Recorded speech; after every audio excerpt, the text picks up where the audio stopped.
Hello and welcome to How to Botania. My name is Lorthorn and well, hopefully this guide will help you out in the wonderful world of flower magic.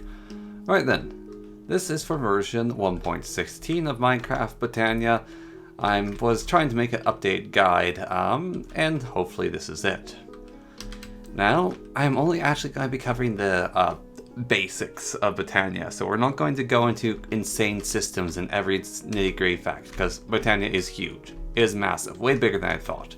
But we are going to cover everything that you need to do to basically get anything else that is cool, and we may look at a few of those things.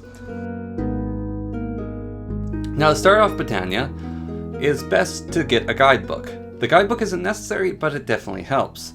It is called the Lexicon Botania. This is your official guidebook for all of your botanical needs, or Botania needs. It can be crafted or found. Here's the crafting recipe, straightforwards. Now, the main concern of Botania, starting off with the world, is these flowers. You'll start to notice them growing about, and they're the mystical flowers. And you'll want to go out and find basically any and all mystical flowers you can, and just start collecting them, as they are very important to the rest of this mod. They're basically like its main resource, these mystical flowers. Now, probably the most important mystical flower you can start off finding is the mystical white flower. It's very important for basically all other things. Now, mystical flowers, when in your inventory, can be broken down into mystical petals, and these are basically a core ingredient. You can also make a mortar and pestle here, and this will allow you to take your mystical flowers and turn them into dye. Now, this dye that you can get can be combined with bone meal.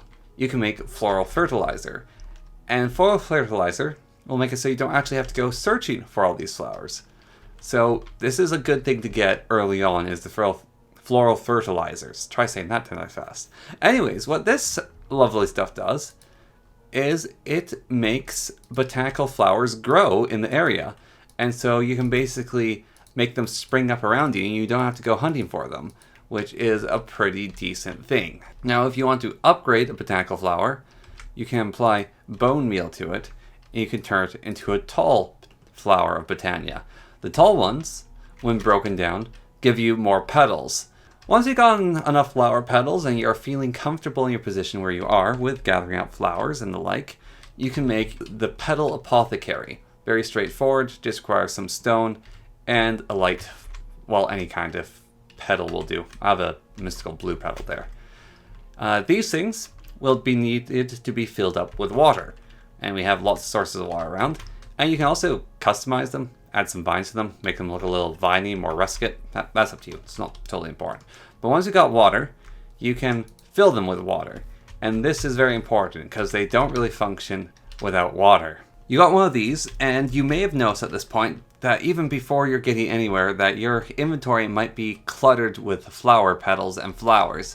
Well, that can be remedied by just getting some wool and any kind of mystical plants. Mushrooms work as well.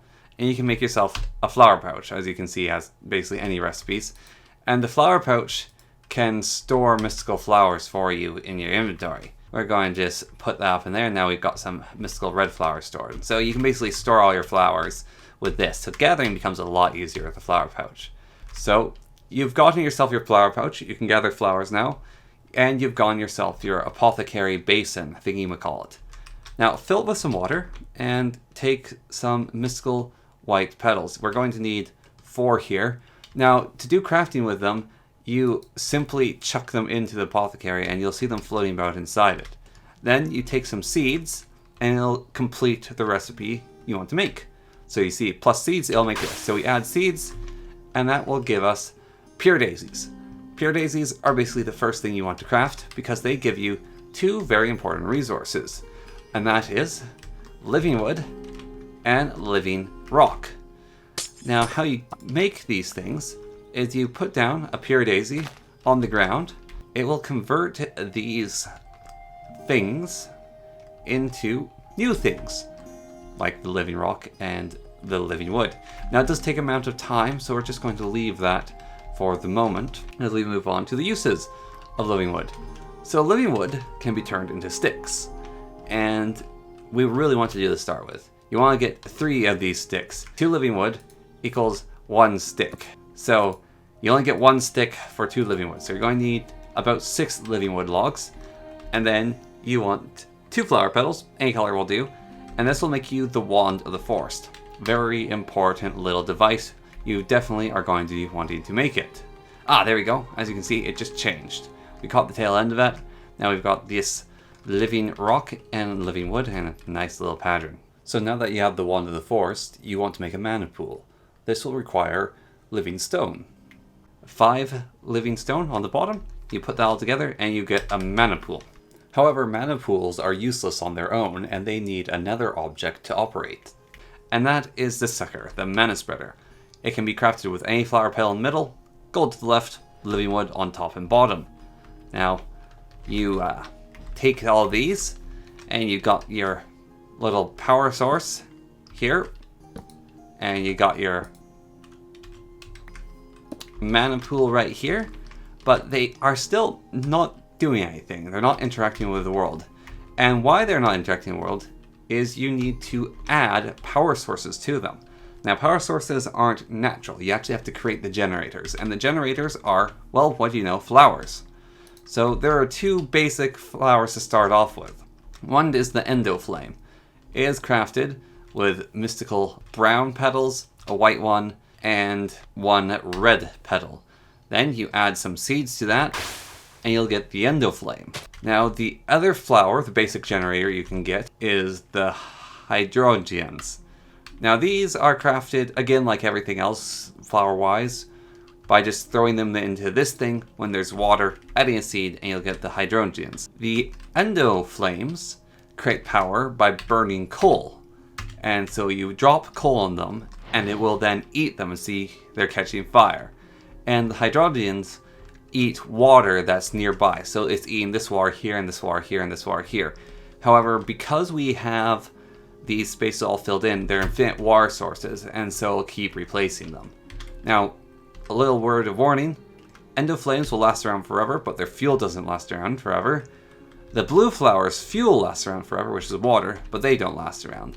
Okay, but what are they doing? Because I'm going on about these things and I'm not explaining what they're for. Well, they are for producing your mana. However, to get them to do that, you need the mana spreader to actually spread mana. If we take our Wand of the Forest and shift right-click on the mana spreader, then we shift right-click on the mana pool, it will start spooging out these green lines of mana into the mana pool, and that will start filling it with mana.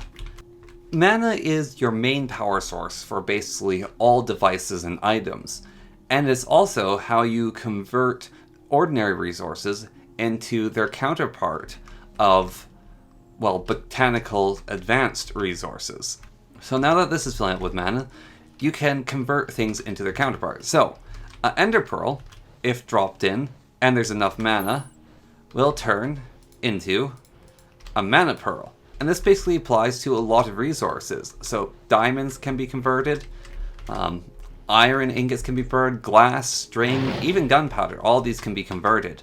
Now iron is converted into mana steel. And mana steel is a kind of a fun device. See, it can be turned into all sorts of items. Most of these can, but mana steel is like the most basic and easy one to get. So this here, the floral stick of obedience, you can just make it quite simply. When right-clicked onto a mana spreader, will bind all the flowers to start giving its power to them. And you can also craft basic things. So if we want to make a pickaxe, we can take some living wood sticks that we've made, and we can take this, and this will make a mana steel pickaxe. Nothing is too special about the mana steel gear. It's just slightly, it's like the same as equivalent. So this is like iron gear. However, if it gets damaged and you put it into mana, it will repair itself, and apparently it's better at getting enchanted. However, I did not find that it was better at getting enchanted. There's also another item you can make, which I think is just very helpful, which is the Virtuous Pickaxe, which is made with glass at the tips instead of normal pickaxes iron. And this thing is just a Silk Touch pickaxe for you to use. Right then, so we can start making some items, and we're moving along with this. Now, most of the items are pretty straightforward and don't need explanation. However, there is one I'd like to explain because it is a little confusing how to use it. This item is the World Shaper's Sextant. To use it, you right click on an area and then drag from it, and it'll create a circle of that size. So you pull, release, and it'll make a circle.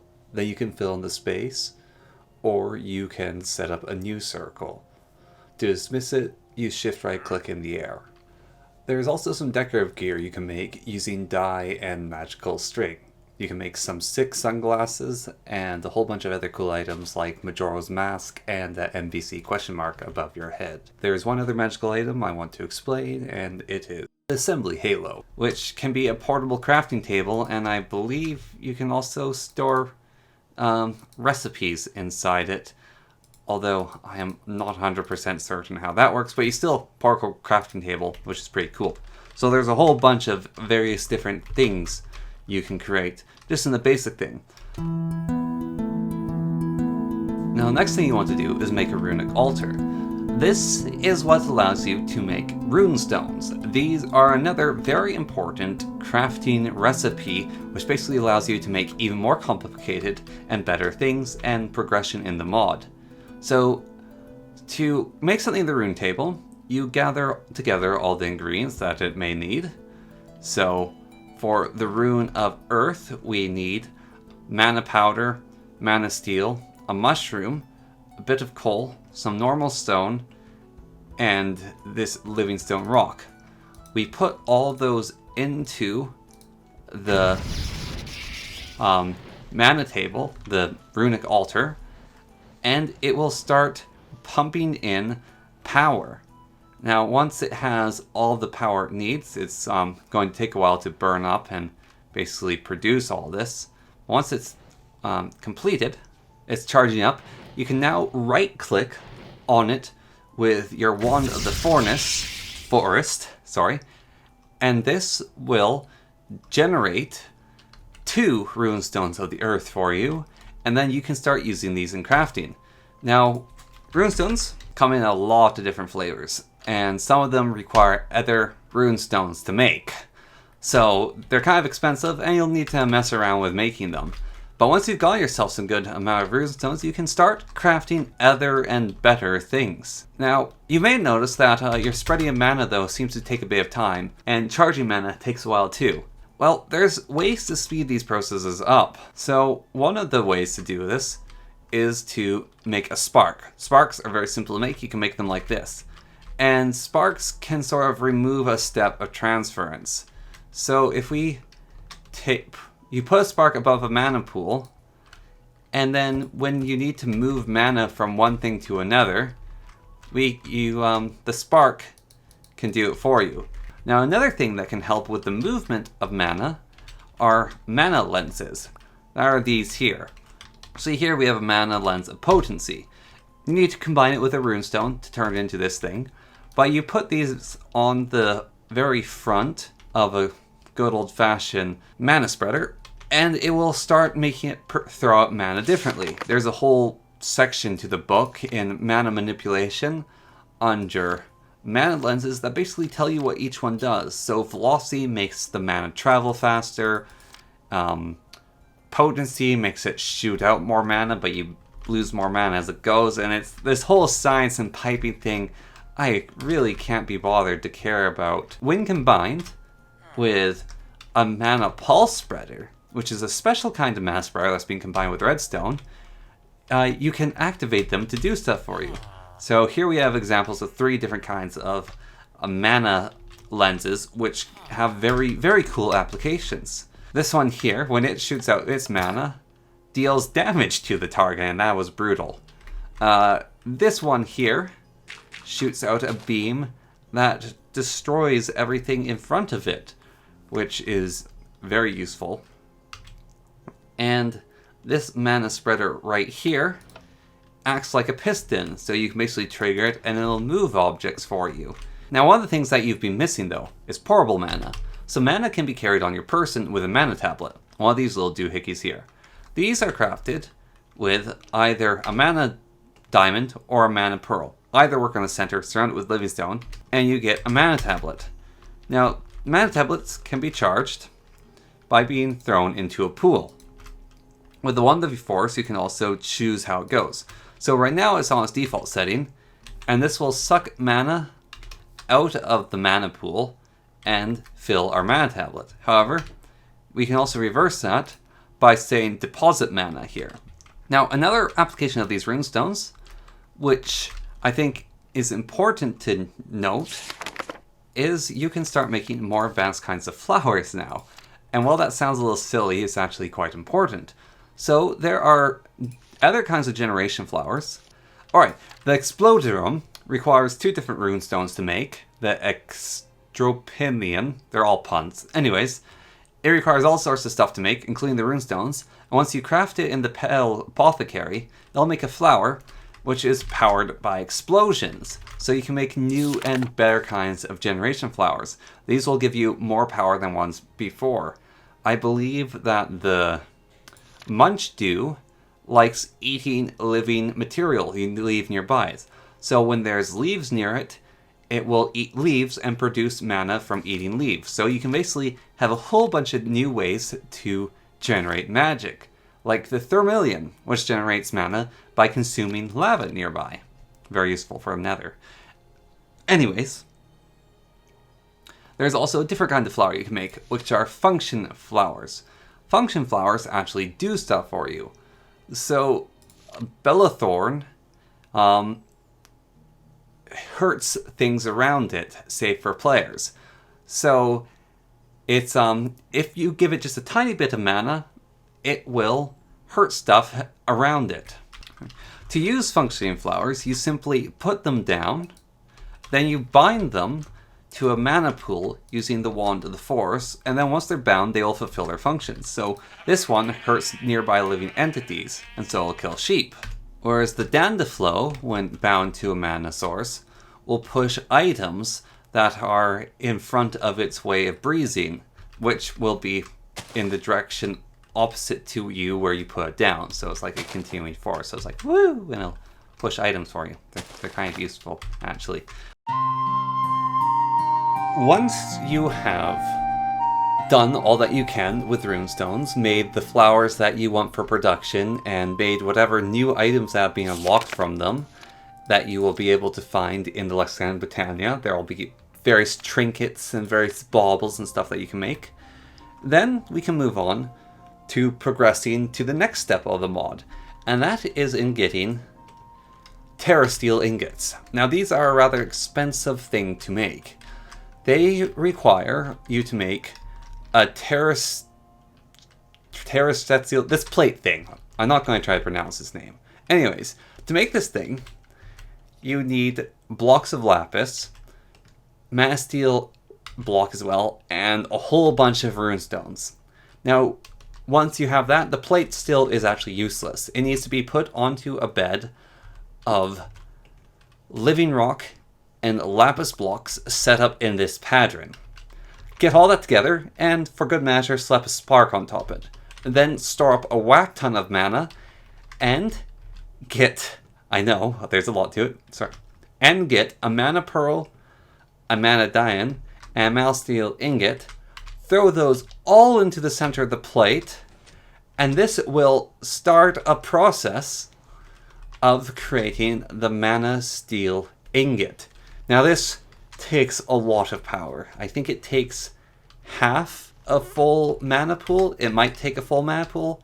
And so for the transference, you might want to get several mana spreaders set up. You may want to have several sparks set up. All that together, yeah, half a mana pool. And all that will give you a single terrasteel ingot. Now luckily, you don't have to build this thing every single time. But still, you'll have to feed in all that power and all that mana. Now, I've made a system, a very dangerous system, to help me get mana. It involves using the explosion flower. And basically, what you want to do is make this exploding flower and give it a little activation symbol. Set off an explosion next to it, next to all of your delicate redstone. And that will start filling up a mana pool for you.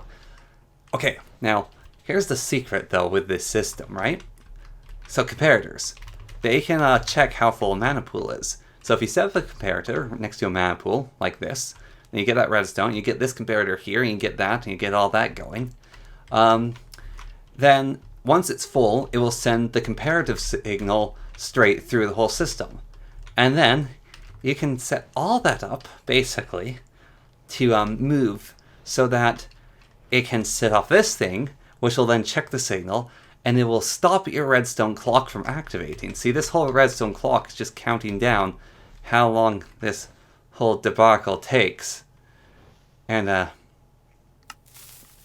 basically, it'll set off another one of these, and then it will send more mana through, and it will continue the signal. So the loop starts again, and nothing flows up. You see, if this mana spreader and this thing are full, and we can't actually move mana anywhere, it'll blow up my whole system. So we've made this insane setup, which I hope to automate and explore more in another video on how to make basically an automated explosion power source. But as for now, I just wanted to point out this really cool thing about comparators and mana pools. Right then! So you've gotten your terrasteel ingots, and you're happy with them. Then you can move on to crafting new terrasteel items, like the terrasteel chestplate, which requires an old chest piece and a whole bunch of other stuff, but it's as good as diamond, and also can be repaired by mana. So it's like a repairable diamond chest piece. That's also enchantable. You can also make the terrasteel weapons, which are really cool. So we got the Terra blade, which hits pretty hard, and sometimes will fire a beam of mana, if you have mana in your supply, which damages stuff, and it's really cool. You can also make the Terra cutter, which is a very expensive axe out of this terrasteel stuff, which annihilates trees. And finally, I think the coolest item requires a whole mana tablet in it, is the terrasteel pickaxe, or the shatter. Now this thing, we have it fully charged, but the actual normal state is they're at a D rank, and they're just like a normal pickaxe, and you're like, okay, this does nothing. But if you throw them into a mana pool and fully charge them up, then you can get one of these, the Terra Shatterer. And if you shift right click with it, it gets all drippy like this. And then, oh boy, they can obliterate huge areas of land and just mine insanely fast for you. And they're quite awesome, really. So, once you've had your fun with terrasteel, and you've got a bit of it left over, we can move on to the next stuff, which is contacting the elf world. Now this requires a little bit of difficulty to do. You're going to need to make these mana pylons. They're have other applications besides what we're doing right now, but for right now they're just a step along the way. So you make these mana pylons, and then you want to take terrasteel nuggets and create nature pylons.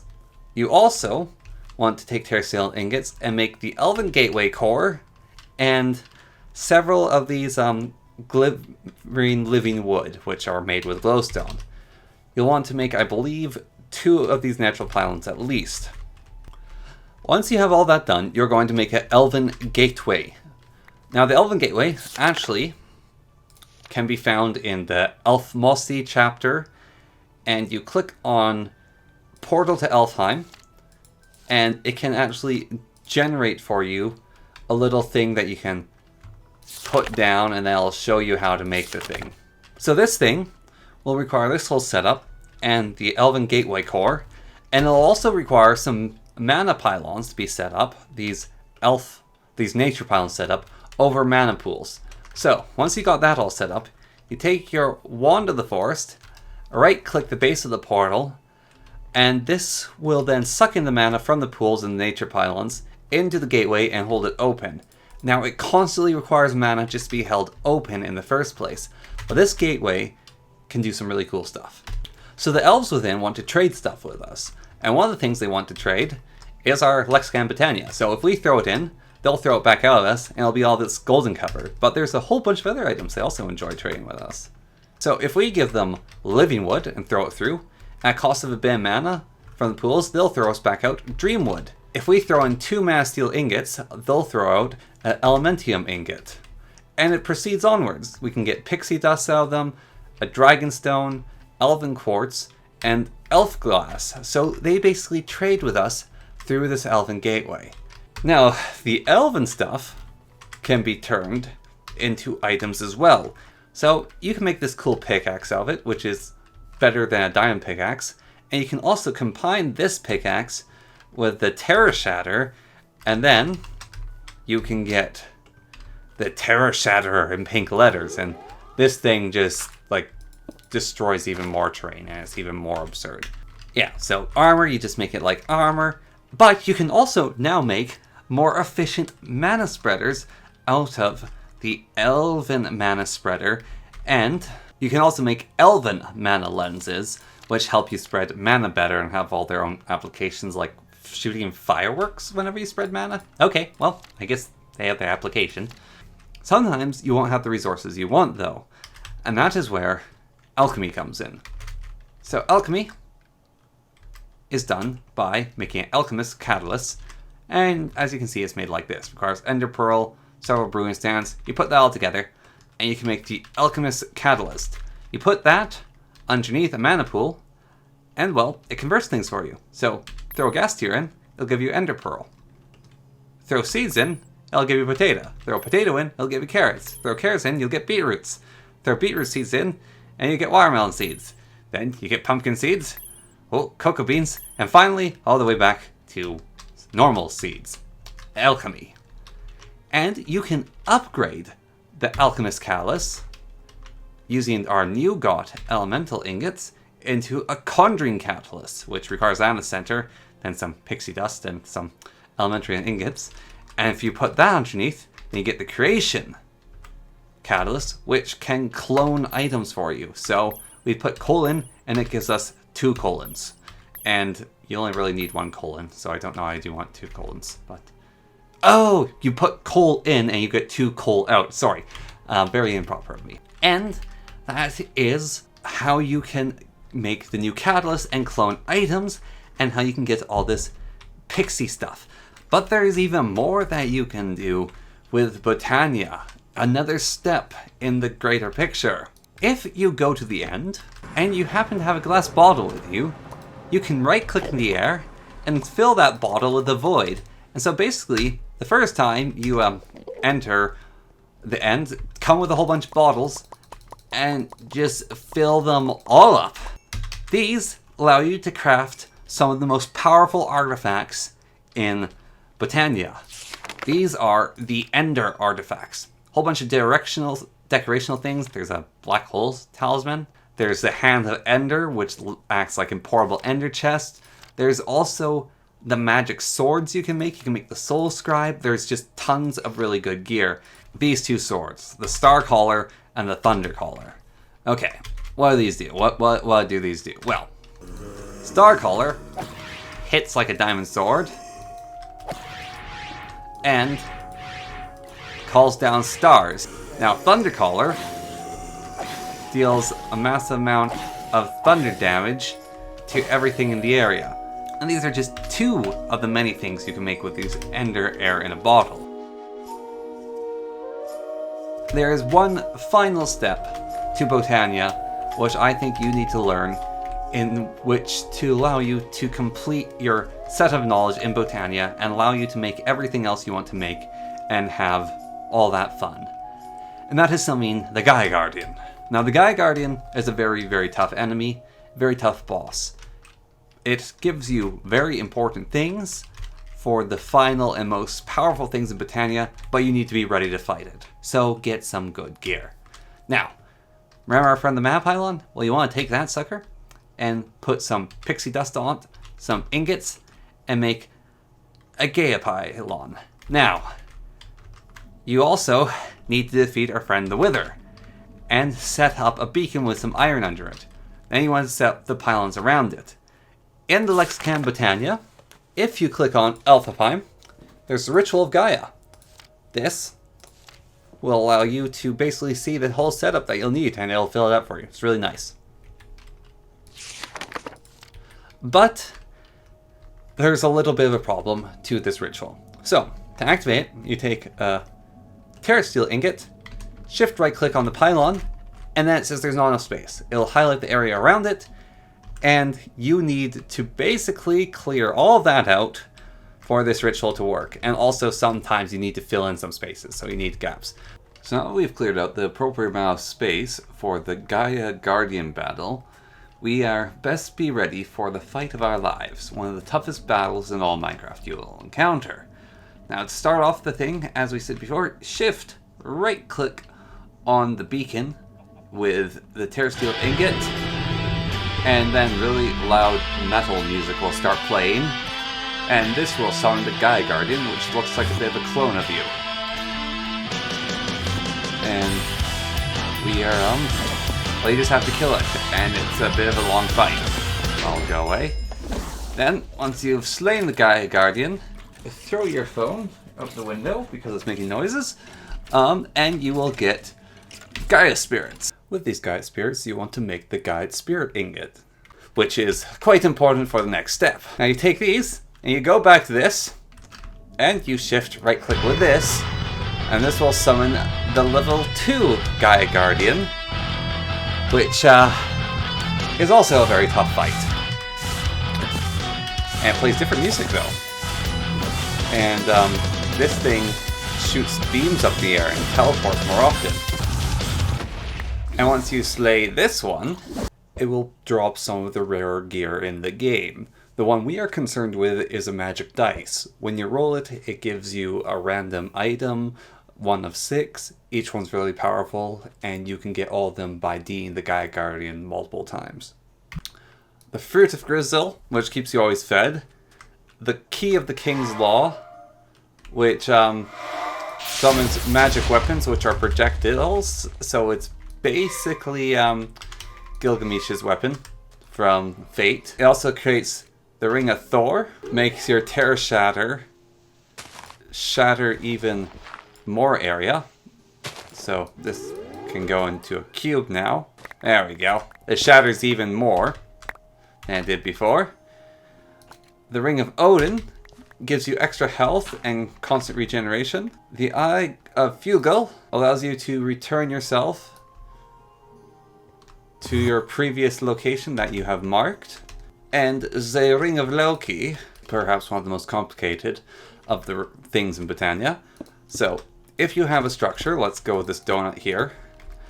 You sneak right click with the empty hand, and it will create this little memory thing. Then, you sneak right click on all the zones you want to copy. Then you right click again on the zone where you're just at, and now this will move this about freely. And then when you put down blocks while shifting, it will clone the structure you just had made and generate more of it so you can quickly build things. And it's still very confusing, but quite useful. And so, for example, we can make these rings out of dirt here. So it just copies sort of what you had lay out. So you can sort of copy structures with it. And the final thing I'm going to show you how to do is to activate the Mana Storm Bomb. So this is a device that requires Gaia Spirits to make, and it's basically super TNT. So all you have to do is put it down, and then shoot it with some mana in a mana beam, and then it will create these lovely little vortexes that will progressively cause greater and greater explosions. And if you set it up right, they can actually trigger each other because these beams that they fire up do activate them. So you can basically have the mana storms create a right awful mess. As you can see, we got quite a few going on there right now, and well, away it goes.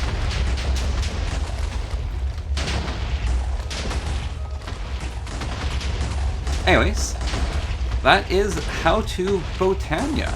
I hope you found it interesting. I'm going to try to make a video on creating a super efficient automated power source. It may or may not work. Still going to make a video on my attempt. So if you want to see how to make a sort of automated power source, then check that out. If you want any other how-to guides, you can look for those. Feel free to go look at my Patreon. No one's done that yet, and it makes me sad that no one has, but such is life. If you want any other how-tos, just let me know. I might have already said that. And yeah, check out the Botania. I'll answer any questions that I can about the basics. The more complex items, the more complex how-to-dos are more for you to explore. This is just a how-to to get you where to you need to go to get to all the cool things you want to do. So I will thank you anyways from here very much for watching. And until next time, goodbye.